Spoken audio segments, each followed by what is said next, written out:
Qëndroni me Ora News.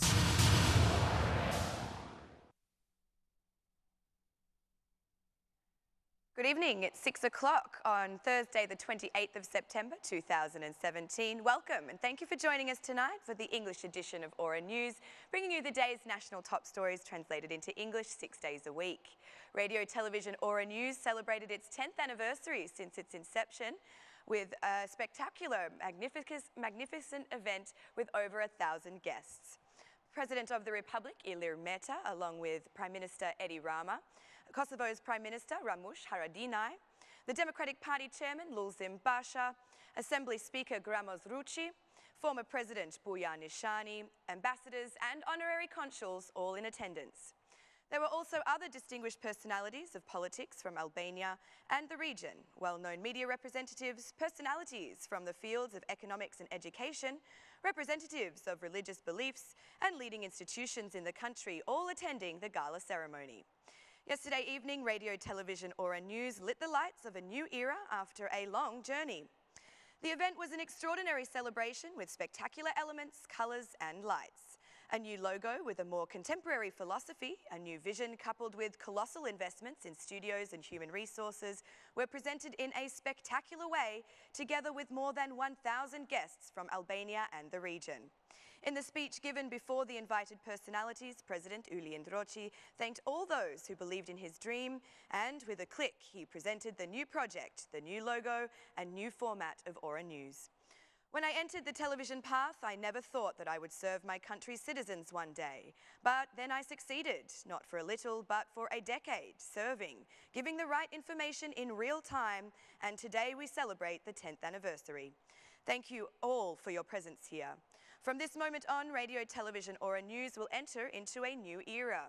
Before launching the new logo, I would like to thank all Albanian citizens, wherever they are, who have motivated me to invest in this media, knowing that this strategic investment will serve the Albanian public. Special thanks to all the companies that have sponsored their products on Ora News, who believed in my project and that I would realise my dream with a giant investment. Once again, thank you, said President Droci.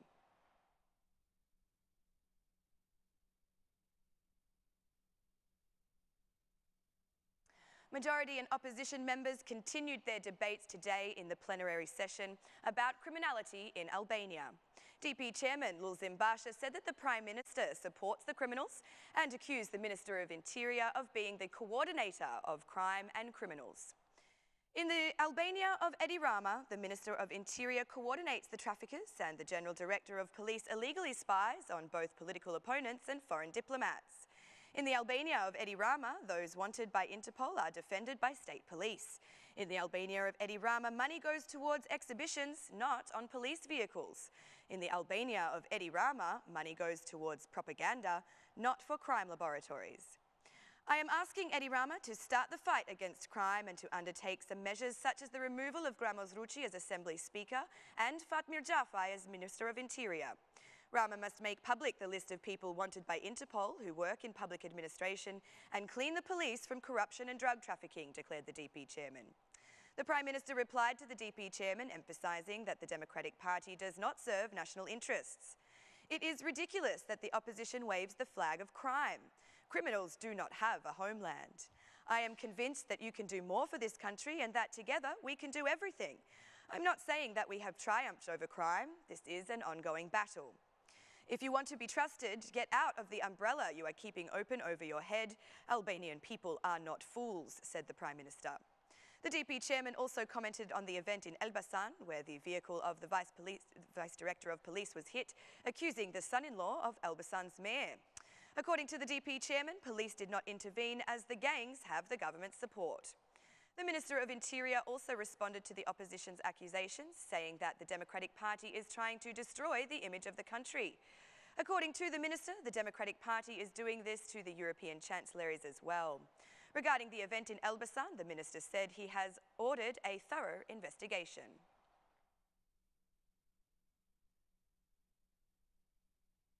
The Constitutional Court gathered again today to review the complaints by the Association of Judges and the Union of Judges for some articles of the vetting law.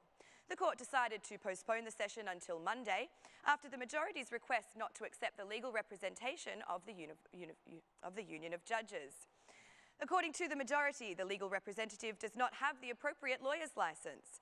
Based on the law, only a few certain lawyers have the right to represent in the Supreme Court and the Constitutional Court.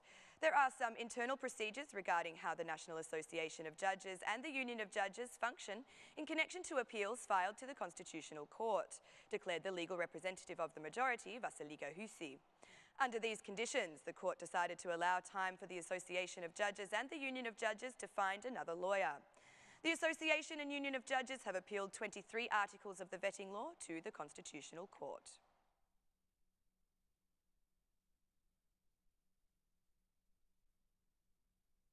The number of construction permits given for the first 6 months of the year has significantly increased.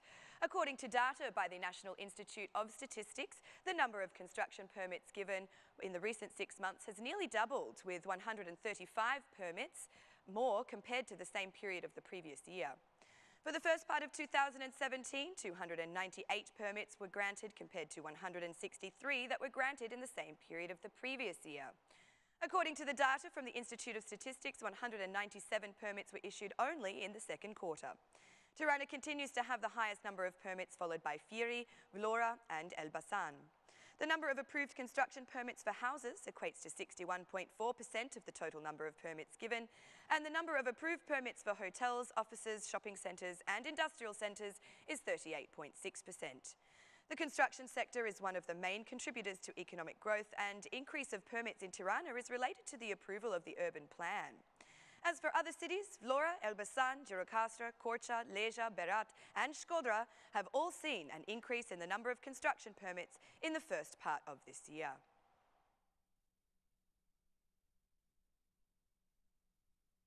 Tirane City Hall has finished with the reconstruction of all education institutions in Administrative Unit Number 8. Today, Tirane's Mayor inaugurated the Siri Kodra School, which has been reconstructed for 600 students.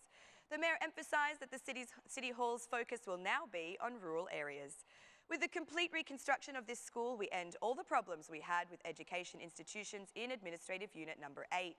This will allow us to focus on the rural areas, or in the areas where education institutions are degraded, said the Mayor. He went on to add that the best teachers have been selected to educate in these schools. The most important thing is that the best teachers are teaching in the newly reconstructed schools. They have been selected from the portal Teachers for Albania. The Mayor invited all parents to register their children in schools near their houses in order to avoid overcrowded schools. The Mayor announced that the investments made by the City Hall have also solved the heating problem in education institutions.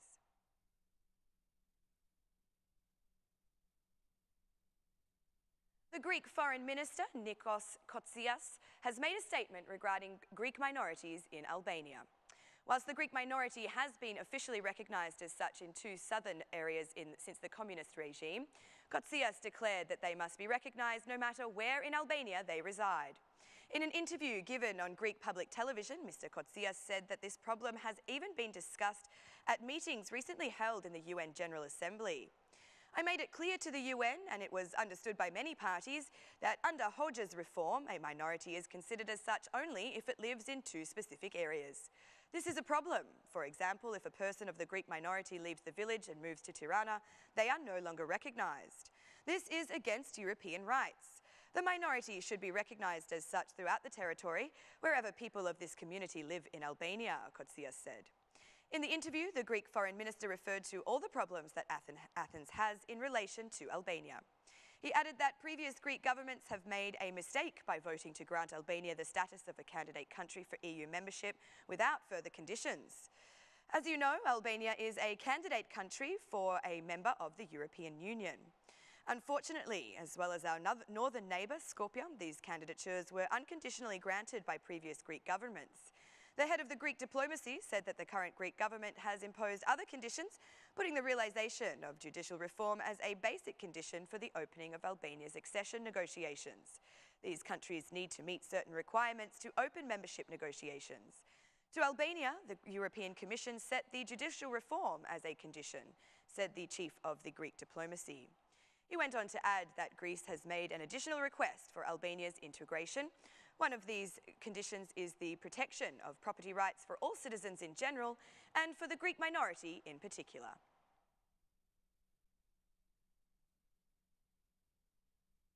That's all for our English edition this evening. My name is Alexandra. Please join me again Monday through Saturday at 6 p.m. for your local news in English. On behalf of Ora News, thank you and good night. Qëndroni me Ora News.